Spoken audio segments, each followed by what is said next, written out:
Ciao a tutti, sono qui con Denis Jabbour, regista di Ziara. Hi Denis, thank you for being with us. What can you tell us about Ziara? So why Ziara? First, I want to say that I'm so happy to be here. Ziara came out of the need, especially in the age of technology, to go back to people and to talk to them and to ask them about their life, the way they lived it, what was the experience that really marked them the most. So, and it is, I am very passionate about people. So whenever I visit a new place or I walk the street and I see someone sitting, I go to them and I ask about their life. And this is how it started. In 2014, I went to Muriel Aburuz, the director and cinematographer, and told her I have this idea of meeting people and sharing their life. So the first thing she said to me, I hate to film interviews. So I said, you film it the way you want it, but let's make it happen. Let's go and try to do a pilot. And this is how it started. We entered the place of a person and we started asking like random questions. What did they used to play when they were children? How they used to spend their days in family? When was the first time they fell in love? Like questions that really unite all humanity. And it was a choice to stay really away from politics and religion because we didn't want anything to separate us. And then we had 4 episodes as a pilot, and we started touring festivals, and it started winning awards. So we had to put it online. And as soon as we put the 4 episodes online, lots of people started calling us saying, I have a very interesting story to share. Yeah, or you should come and meet this person because he has a beautiful experience. And this is how it started. So beautiful story and a beautiful beginning as well. Were you expecting to have this sort of following, as in like the first time you were working on it, or were you were writing or like putting your ideas down to find the questions? Were you expecting to make 4 seasons out of it and like to win so much?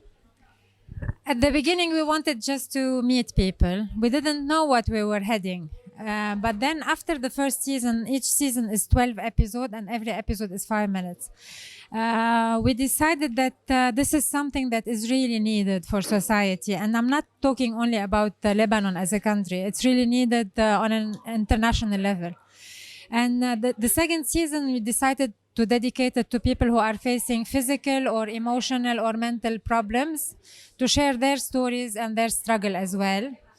And then we started, we noticed that when you talk about big trauma, about big issues, about hard experiences, not only the person talking would heal, but the person who is watching as well, if he's going through something very similar, would heal as well and will not feel that he is alone.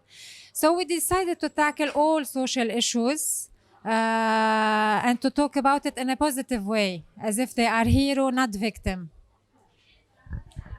So earlier you were telling me also that every person you were going to visit and every person you were going to take some of their shared story with you, you just knew the topic of conversation, but you didn't know the details. How was that surprising in a bad and a good way all every time for you to like have somebody open their heart and their home as well to you to like get these stories back on the camera and on screen? So when we go to film Ziara, we know a bit about this person's journey. We know, like for example, this lady lost her child, or this guy was through drug addiction and he overcame it. So we know just the topic. And we enter the space, and I would be sitting like this, very close to him, looking in his eyes and asking questions. And as soon as I noticed that there's something emotional going through his eyes while he's talking about an experience, I dig deeper. And what Muriel will do will come very close to him and will film bits and parts of his body. And the thing is, once you are sitting in front of a person who really cares about you, who really is not here to use your story or abuse it, you feel it and you start talking and opening up. But what we do on the editing, we protect them. Like if we know that they said something that might harm them on the long run, we remove it, we make the selection. And the first person who approved the episode is the hero itself. So we never release an episode if the hero didn't approve it.